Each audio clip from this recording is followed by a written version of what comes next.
Nurul Cahyati Eskeptes MK. Kita berikan aplaus untuk beliau bertiga.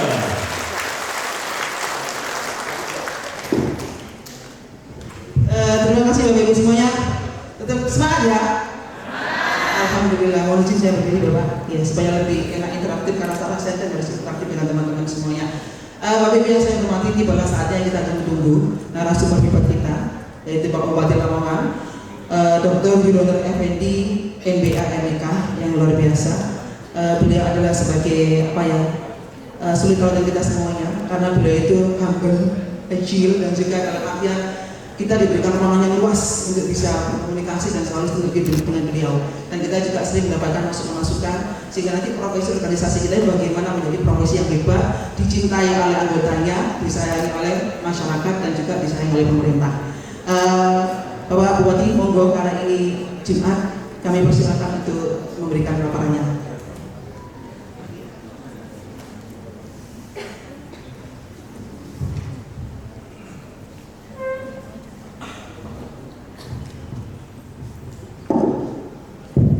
Baik, Assalamualaikum warahmatullahi wabarakatuh. Selamat pagi.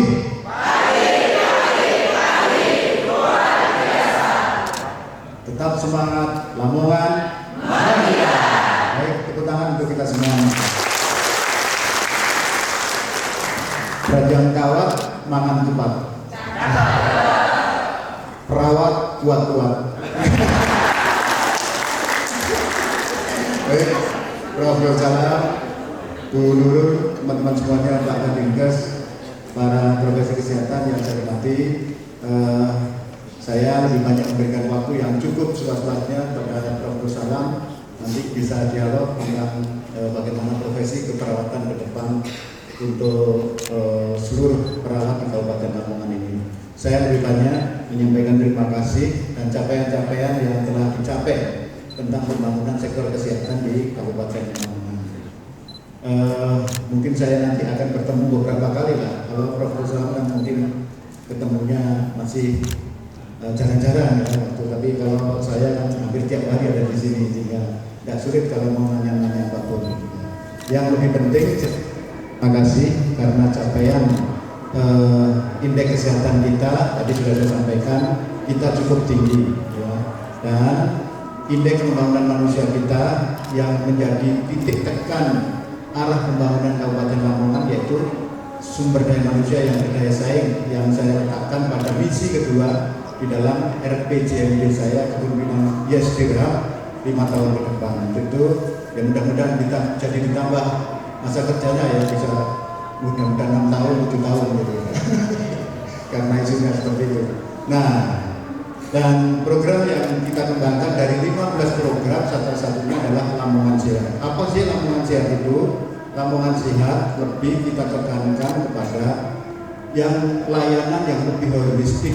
Artinya apa? Perpaduan antara infrastruktur yang kita bangun, pelayanan dan sumber daya manusia. Nah, PPNI di mana? Di semuanya, di pelayanan dan juga di sumber daya manusia. Artinya saya menyampaikan terima kasih BPNI terus membuat program-program yang terus menguatkan kepada sumber daya manusia khususnya perawat di Kabupaten Lamongan ini. Kita terus terbuka, kita terus berkolaborasi, bergandeng tangan untuk menciptakan Lamongan yang lebih baik. Infrastruktur terus kita penuhi, jumlah rumah sakit kita tambah. 2 minggu yang lalu, awal akhir bulan Juni, kita juga meresmikan rumah sakit baru yang Gelondong yang sekarang juga sudah berjalan dengan baik. Mudah-mudahan nanti hadirlah rumah sakit internasional di Lamongan. Ini mimpi kita. Jadi karena semuanya dimulai dari mimpi. Kita juga dulu gak bayangkan punya stadion Surabaya yang berstandar internasional. Kita awali dari mimpi. Yang digagas Jalan Lingkar Utara ini sudah digagas sejak zamannya Pak Bupati Farid, tapi baru terrealisasi sekarang di zaman era saya ya. Itu bejo nih gitu. Karena hanya kan Allah bejo, bahagia. Nah, artinya apa? Kita awali semuanya dengan mimpi, niat kita, tekad kita semuanya Insya Allah mimpi itu kalau kita barengi dengan satu ikhtiar, satu keseharian dengan menciptakan mimpi itu, insya Allah itu akan terwujud. Demikian pula dengan Lamongan sehat, dengan SDM yang kuat, yang tangguh, kita akan mengiringi program-program pemerintah khususnya Pak Prabowo di bidang kesehatan. Ada cek kesehatan gratis. Sekarang kita sudah diluncurkan koperasi Merah Putih yang salah satu unit usahanya nanti diwajibkan punya klinik desa. Nah, ini termasuk nanti ya satu perawat satu desa. Ya, ini masuk di programnya koperasi Desa Merah Putih. Sehingga nanti ini juga peran PPNI harus cek kesehatan gratis. Alhamdulillah Lamongan ini termasuk yang tertinggi di Jawa Timur. Sekarang sudah 33% dari target. Ini sebenarnya biasa cek kesehatan gratis ini. Tapi kalau saya mengikuti apa yang diingini oleh Pak Presiden, waktu retreat pertama kali saya menjadi kepala daerah, yang kedua ini Pak Presiden pidato khusus di bidang kesehatan. Beliau memulai ingin mengetahui seluruh kesehatan setiap personel penduduk Indonesia ini dengan cek kesehatan gratis itu, sehingga nanti bisa dengan database itu bisa dianalisa apa kecenderungan, apa sakitnya. Bahkan Presiden telah memimpikan nanti semua rumah sakit daerah akan pelayanan yang selama ini belum didapatkan pelayanan berdasarkan dari cek kesehatan gratis itu. Makanya sampai itu dikembangkan menjadi koperasi Merah Putih yang salah satunya adalah cek kesehatan gratis. Tujuannya apa? Pada tahun 2045 Indonesia Emas, orang Indonesia, seluruh penduduk Indonesia dalam posisi yang punya daya saing, kuat, sehat, mentalnya juga mental baja. Makanya tidak hanya sektor kesehatan saja, sektor pendidikan, ada sekolah rakyat, ada sekolah unggulan, ada koperasi Merah Putih. Pada prinsipnya adalah punya pikiran yang cerdas, punya badan yang sehat dan kuat, dan punya daya beli ekonomi yang kuat. Itulah sebenarnya yang dirangkum dalam satu program, yakni generasi yang punya daya saing yang hebat. Insya Allah kita semua menjadi bagian dari itu dalam rangka untuk penyiapan generasi Indonesia Emas yang akan datang. Tepuk tangan untuk PPNI. Terima kasih. Mari kita terus beraktivitas untuk mendapatkan prestasi-prestasi yang baik bagi Kabupaten Lamongan yang kita cintai. Terima kasih.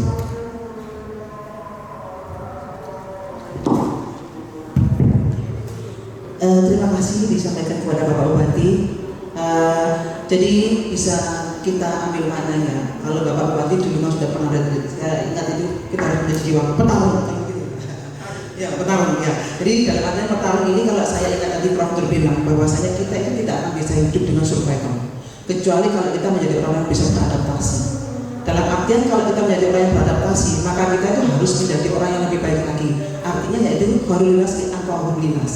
Jadi hidup kita itu harus banyak bermanfaat untuk orang lain. Nah tentunya itu semuanya, Bapak Ibu semuanya, karena sudah hadir narasumber yang hebat, maka ini kan saya kasih kesempatan 3 pertanyaan untuk termin yang pertama. Monggo Bapak Ibu, ada yang mumpung ini kita kepanggil dengan beliau-beliau yang luar biasa ini. Nah, saya berikan kesempatan. Oke, dari mana Mbak? Rumah Sakit Karangkembang 1. Mbak siapa nanti diperkenalkan ya? Yang bawa mic, monggo.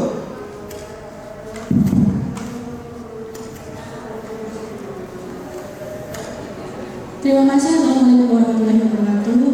Nama saya Rizky dari Rumah Sakit Karangkembang. Kepada Prof. Salah yang tadi di awal motonya adalah YOLO dan Yono, saya tertarik dengan Yono, Prof. Saya butuh motivasi nih, Prof, terkait dengan you only need one sebagai perawat. Apa yang benar-benar kita butuhkan, yang benar-benar kita need sebagai perawat di era yang sepertinya kata-kata orang itu dalam ketidakstabilan ekonomi seperti ini, Prof. Terima kasih. Assalamualaikum.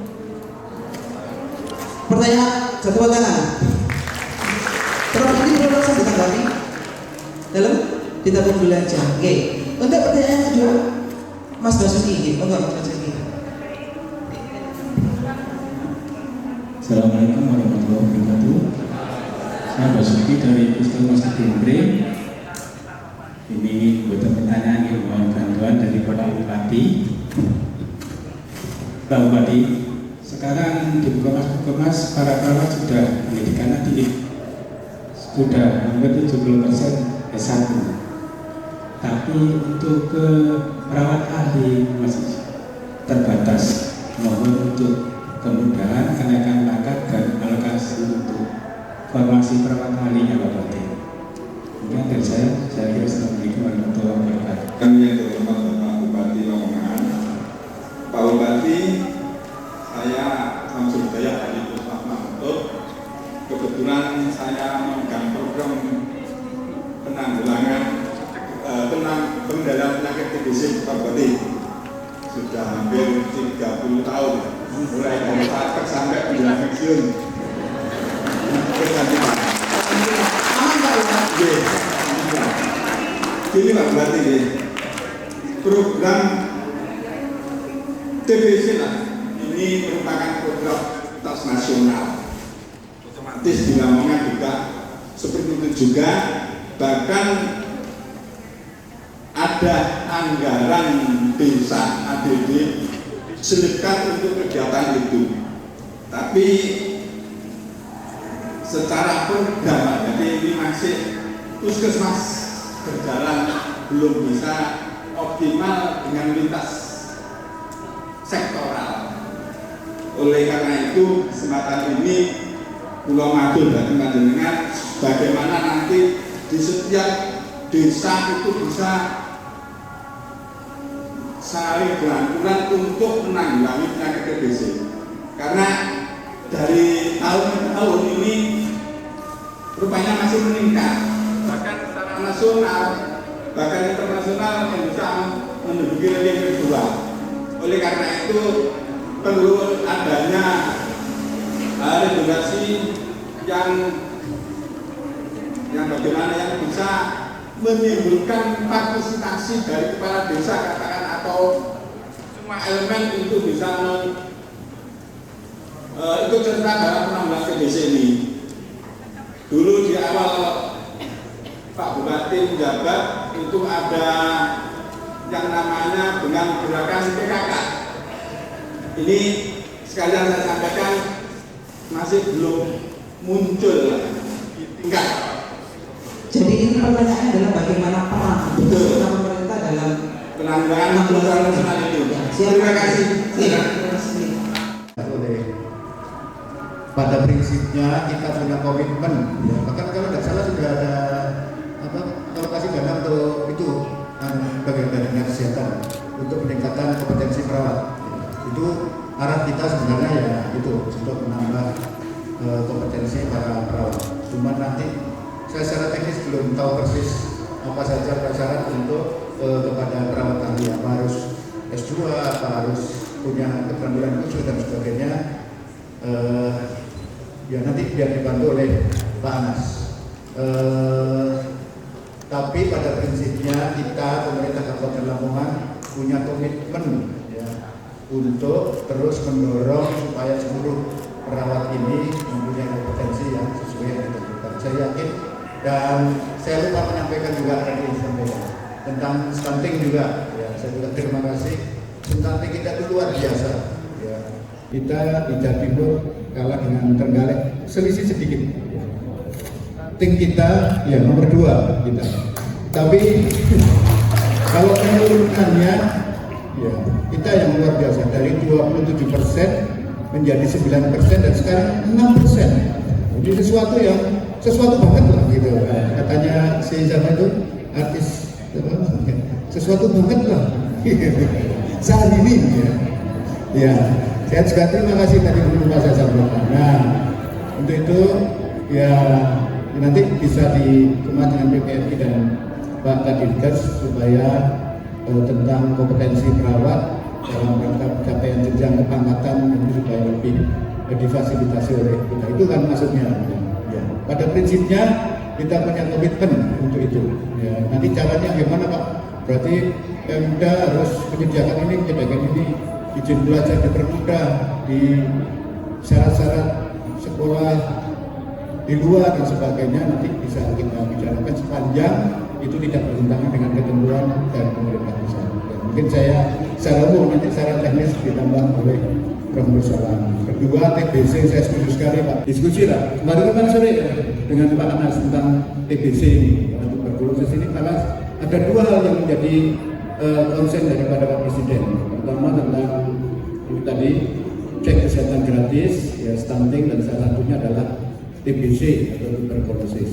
Itu ya kita terus menyiapkan itu, mendorong itu, cuma kadang-kadang kendala-kendalanya salah satunya adalah masyarakat sendiri yang kadang-kadang malu lah atau apa, enggan, sehingga enggan ngakoni punya TBC dan sebagainya. Makanya salah satunya cek kesehatan gratis itu nanti sekaligus untuk menentukan. Untuk pengobatan selanjutnya setelah dinas kesehatan juga telah siap untuk penanganan masalah TBC ini. Mungkin ditambah Dr. Anas sendiri. Pasal 723 kalau saya tidak salah Pak Kadinkes di PP 28 tahun 2024 dan Jabaran dari Undang-Undang 17 2023. Di sana kalau kita ingin menambahkan baik itu jenjang karir maupun insentif, perdanya akan tertulis dia harus ada namanya SDR-nya kalau di dokter kan ada plusnya gitu ya, dokter itu ya. Jadi misalnya urologi ahli yang subnya apa? Ada program fellowship. Kalau kita ada program namanya sertifikasi. Nah itu nanti mungkin ada regulasi turunan di sana Pak. Jadi makanya nanti kita bicara dengan Bupati. Makanya kalau omongan seperti saya penurun itu tidak kita tulis. Tapi kalau sudah Pak pimpinannya bicara, ya itu suatu regulasi itu pasti gitu ya. Jadi ini terima kasih Pak Bupati. Yang tadi sudah dijawab tentang TBC saya tidak menyinggung. Saya sekali aja. Jadi teman-teman semuanya kita komitmen di Lamongan ini untuk mendukung program-program Pak Bupati yang ada di tadi sudah disampaikan. Jadi kalau ada tadi kayak guyonan Mbak, saya punya yang dari saya katakan Anda Yolo sama yang Mbak Yolo itu you only live one. Kita ini hidup banyak sekali. Yolo itu adalah you only live one. Inna sholati wa nusuki wa mahyaya wa mamati. Semoga hidupmu matiku itu hanya untuk sehingga ibadah, sehingga syukur, melakukan yang terbaik tugas-tugas kita sebagai seorang perawat adalah giving, caring itu kan memberi. Nah inilah saya yakin. Yang kedua saya terinspirasi Pak Bupati periode kedua. Dan saya yakin tidak meragukan lagi bagaimana komitmen beliaunya tadi sampaikan. Beliaunya punya 3 hal. Hal yang utama jelas tadi nggak ada lagi kata-kata saya. Humble. Ayo kita bangun, kita belajar dari situ. Ya. Yang kedua adalah honest, jujur. Nah ini yang penting. Ya banyak, mohon maaf Pak Bupati ya, kepala-kepala daerah setelah periode ini biasanya terjelas seperti itu. Ya kita jaga juga, kita mengawal semuanya untuk komitmen itu. Nah yang terakhir adalah ini dari Ibu helpful, caring. Jadi Bu Bupati seorang perawat itu tugas kita adalah helpful. Bagaimana kita memberi dan membantu. Dan ini menurut saya itulah yang sudah berikan. Baik sekali lagi terima kasih pada Pak Bupati, kita berikan proses. Terima kasih Pak Gubernur dan Pak Bupati. Jadi intinya bahwasannya kalau mau menjadi perawat yang hebat, tentunya kita harus memantaskan diri kita ya Pak ya. Jadi jangan hanya kita mulu-mulu saya itu harus dihargai, tetapi kita tidak pernah memantaskan diri kita dengan profesi yang lain. Dan bagaimana cara kita memantaskan? Jadi harus beretika, berakhlak, memiliki pendidikan yang tinggi, knowledge-nya bagus, attitude-nya keren luar biasa, sekalinya hebat. Baru kita bisa memantaskan diri kita dengan profesi yang lain. Dua tangan kita semua. Mungkin satu pertanyaan saya lihat sebelah barat belum ada yang tanya. Monggo sebelah barat saya lihat kok banyak yang ini bertanya tapi kayaknya didem gitu ya. Monggo sebelah barat satu pertanyaan. Dengan proses BPJS yang begitu rumit dan sulit di masyarakat. Jadi sebenarnya ini hal yang paling sederhana yang semestinya kita pahami. Sekarang itu banyak orang-orang di rumah sakit itu dengan kondisi yang dari awal kondisi sakitnya itu nggak terpantau dan pada akhirnya kondisi berat baru ke rumah sakit. Dan itu kadang sekarang ada beberapa kasus yang nggak dihandle sama BPJS. Dan ini kadang membuat orang-orang yang awam, yang kondisi perekonomiannya cukup benar-benar kalangan bawah itu sangat kasihan. Apalagi saya di emergency, saya cukup paham tentang itu. Jadi kritik saya dan saran untuk pemerintah itu kayaknya semestinya edukasi di masyarakat itu kurang. Jadi perlu mungkin satu itu untuk mengedukasi secara awal sebagai filter, bahwasanya nanti orang-orang yang sakit itu sedini mungkin bisa difilter agar kondisi itu nggak sampai memburuk. Jadi nanti bisa secara berjenjang itu perawatan dilakukan. Misalnya kalau memang layak ke puskesmas di puskesmas, kalau layak di bidan desa atau mantri. Bahkan kalau memang layak ke tukang pijat atau tukang urut, ya cukup ke tukang pijat atau tukang urut aja. Sehingga itu pada nantinya sesuatu itu kalau pada porsinya itu adalah sesuatu yang paling bagus. Dan sesuatu yang nggak porsinya, kalaupun itu bagus itu nggak bagus, jadi dolim. Karena dolim itu sesuatu yang nggak pada posisinya. Topi ditaruh buat sepatu, nah itu nggak bagus. Sebaliknya sepatu di bawah topi juga nggak bagus. Terima kasih. Ya. Dari mana Mas? Masyarakat Muhammadiyah Lamongan, Ahmad Rabi. Itu satu perawat satu bidan. Yang di sana nanti itu menggunakan danantara Pak. Jangan ada di pusat. Jadi sampai di situ nanti ada operasi merah putih yang itulah yang digunakan untuk salah satunya di program Bapak Bupati nanti. Itu masuk program OVON ya? Iya, ya OVON nanti dibuktikan melalui operasi merah putih itu yang nanti backup dari danantara. Ini mungkin teman-teman ini, masnya juga saya pikir ini pasti orang di atas itu pinter-pinter, pasti luar biasa. Kita nggak bisa menyederhanakan sesuatu itu dengan sini-sini seperti itu. Itu kan pendapat pandangan, ya. Tapi sebenarnya kebijakan kadang kita itu regulasi itu kadang memaksa kita. Coba Dr. Budi sekarang, saya, bidan dan lain sebagainya. Bagaimana kita berjuang di undang-undang? Di mana kita semuanya waktu itu masnya? Kita nggak bisa mensimpulkan itu. Semuanya luar biasa. Saya sekarang sebagai ketua Kolegium Peralatan di Indonesia yang mengatur tentang istilahnya tentang yang namanya OEK, jadi evaluasi uji kompetensi, kurikulum kompetensi, termasuk standar kompetensi yang mengatur akreditasi, regulasi, termasuk di dalamnya anggota itu dalam kolegium yang dulu peran organisasi di sana. Dan itu tidak sesimpel itu, Bapak Ibu. Banyak regulasi-regulasi yang sebenarnya nggak ada. Sama sekarang bagaimana dengan BPJS memang dievaluasi. Makanya sekarang Pak Presiden memunculkan danantara itu. Yang itu nantilah yang akan menjadi itu. Jadi persoalan-persoalan tidak sesimpel yang kita katakan, mungkin solusinya simpel. Memang program itu sudah ada, sudah diprogramkan. Kita kan sudah namanya Pondesdes, Pondok Kesehatan Hewan. Mungkin di Lamongan juga ada, tapi tidak tercover semua. Kemarin saya ketemu Bu Gubernur juga ada sekitar 3.263 kalau nggak salah seluruh kabupaten, tapi masih 20 kabupaten kota. Nah ini nanti akan ditingkatkan dengan namanya OVON tadi, one village, one nurse, one village, one midwifery. Jadi kemarin itu yang sampaikan Pak Menkes sendiri. Dan ini salah satu jawaban. Tapi saya yakin ya program ini pasti suatu proses yang terus berjalan. Nah karena memang ya kompleksitas kita beda dengan Singapura, pendidikannya, orangnya begini, masyarakatnya sedikit. Luar biasa variannya. Mungkin itu saja yang perlu kita sampaikan kepada teman-teman semua. Terima kasih. Mau Bapak Bupati. Terima kasih. Tadi yang disampaikan tentang pelayanan BPJS.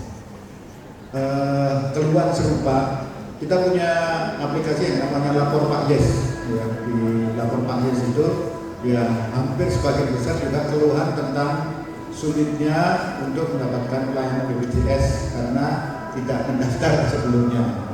Nah, ini sebenarnya pangkal persoalannya adalah pada BPJS-nya yang mengurangi. Sekarang nggak semakin menambah, tapi semakin mengurangi ya layanan yang di-cover oleh BPJS, sehingga banyak orang terkaget-kaget apalagi tersosialisasikan ya sekarang karena BPJS ini apa ya ibu banget kalau dibantu dengan berbagai. Nah, sebenarnya untuk menjembatani itu kita punya program yang namanya Laserku, Lamongan Sehat dengan kunjungan rumah. Kalau dulu namanya home care service CS.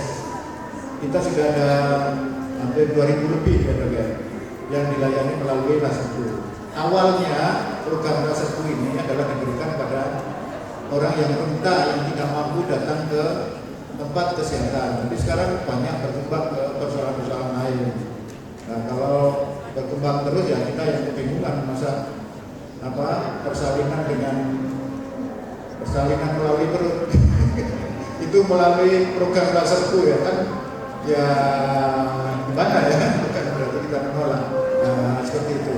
Makanya kita optimalkan ya, program Laserku itu karena itu membiayai yang masyarakat yang tidak mampu, yang tidak dapat BPJS melalui program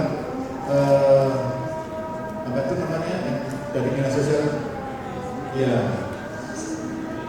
kayak kesehatan gratis itu ya, dapat itu. Nah itu lewat Laserku, program Laserku. Kalau di setiap desa diambil oleh setiap bidang desa ya, yang ada, sehingga nanti bisa memanfaatkan program itu. Tapi ya sangat selektif lah, jangan setiap kasus tidak punya BPJS masuk program Laserku, karena ini beda dengan yang kita inginkan. Laserku itu digunakan untuk orang yang tidak mampu, memang benar-benar tidak mampu, rentan, tidak punya penghasilan, sudah sepuh, anaknya kerja di mana. Nah itu yang kita mampu melalui program Laserku. Jadi jawabannya masalahnya adalah sebenarnya BPJS yang mengurangi layanan, dan untuk menjembatani itu kita punya program Laserku. Program ini dimanfaatkan dengan sebaik-baiknya. Saya kira itu. Terima kasih Prof. terima kasih Pak Bupati.